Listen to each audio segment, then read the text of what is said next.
Best friends હોય હા. અને વચ્ચે લવ નામનો ફેક્ટર આવી જાય અને જે છે એ ફ્રેન્ડશિપ એ તૂટી જતી હોય છે એના લીધે. તો એના વિશે તમે શું કહેશો? બેસ્ટ ફ્રેન્ડ જે હોય ને, હું તો એમ કહું છું કે સૌપ્રથમ તો તમારા રિલેશનને જો છેક સુધી પહોંચાડવું હોય તો એને કોઈ નામ નહીં આપો. ઓકે. પછી હું તો એમ કહું છું કે બેસ્ટ ફ્રેન્ડ કે ફોરએવર ફ્રેન્ડ કે પછી પ્રેમી-પ્રેમિકા કોઈ જ નામ નહીં, અ, અનામી રાખો. બ- યસ, સંબંધને અનામી રાખો એટલે તમારે નિભાવવાનું નહીં આવે વચ્ચે. બેસ્ટ ફ્રેન્ડ હોય ને એમાં એક દોસ્તી નિભાવવાની આવે. હમ.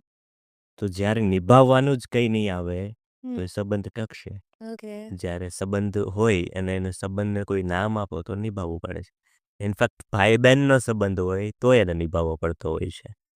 અને નિભાવવાનું વચ્ચે આવે, જ્યારે જવાબદારી વચ્ચે આવે ત્યારે સંબંધ ભાંગે છે. કારણ કે એકબીજાના સમયે કોઈ પહોંચી શકતું નથી અને પહોંચી ન શકવાના દુઃખને આપણે એટલું સિરિયસ લઈ લઈએ છીએ કે સંબંધ ભાંગે છે.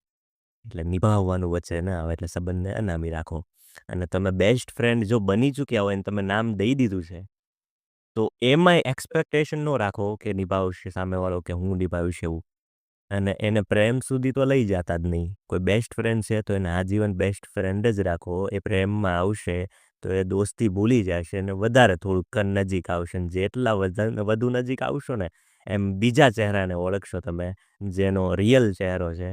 અને એમાંથી પછી સટાક દઈને તમે ફેંકાઈ જશો.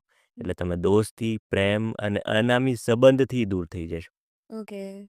એટલે ડાયરેક્ટ કોન્ટેક્ટ બ્લોક કરવા સુધી પહોંચી જશો. એટલે બ્લોક સિવાય કોઈ રસ્તો નહીં હોય. એના કરતાં તો બેસ્ટ છે કે બેસ્ટ ફ્રેન્ડ બરોબર હતા, અથવા તો જ્યારે અજાણ્યા સંબંધથી સાથે હતા એ વધુ સુકૂન આપતું હતું.